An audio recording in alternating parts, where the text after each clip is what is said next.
មានស្ដេចក្អែកមួយនៅអាស្រ័យលើជុំត្នោតយ៉ាងខ្ពស់ថ្ងៃមួយក្អែកនេះក៏បានប្រុងរៀបចំការកូនឲ្យមានគូស្រករស្ដេចក្អែកក៏ចាត់ឲ្យពួកពលខ្លះ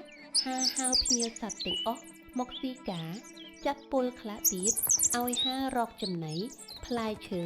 ស្រូវអង្ករត្រីសត្វគ្រប់មុខទាំងអស់ដើម្បីយកមករៀបចំទទួលភ្ញៀវសត្វ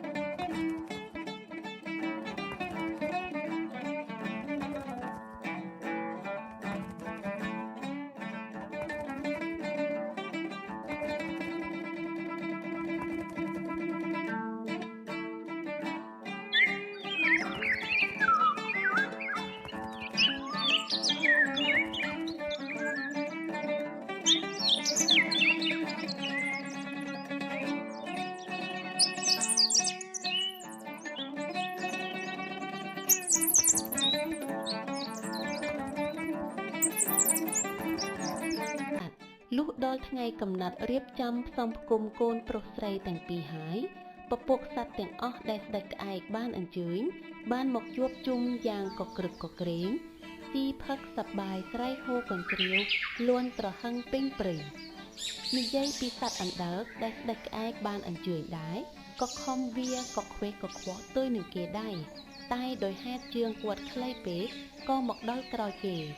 លុះទៅដល់ដើមត្នោតដកកមើលទៅលើឃើញពពួកគេស៊ីផឹកអ៊ូអរយ៉ាងក្រៃលែងក៏នឹកឃ្លានស្រក់ទឹកមាត់មិនដឹងគិតធ្វើម្ដេចនឹងបានទៅលើចុងត្នោតបានពេលនោះស្រាប់តែមានពស់មួយលូនមកដល់អណ្ដើកក៏សួរទៅពស់ថាបងពស់ទៅណាដែរពស់ឆ្លើយថាខ្ញុំទៅស៊ីការគូនបងក្អែក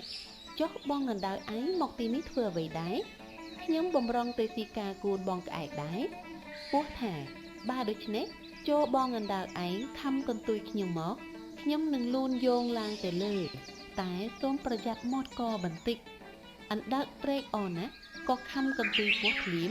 ពស់ក៏លូនឡើងទៅលើចុងត្នោតលុះទៅដល់កត្នោតស្ដេចក្អែកក្រឡេកឃើញអណ្ដើកក៏ស្រែកសួរជាការគួរសមថាយី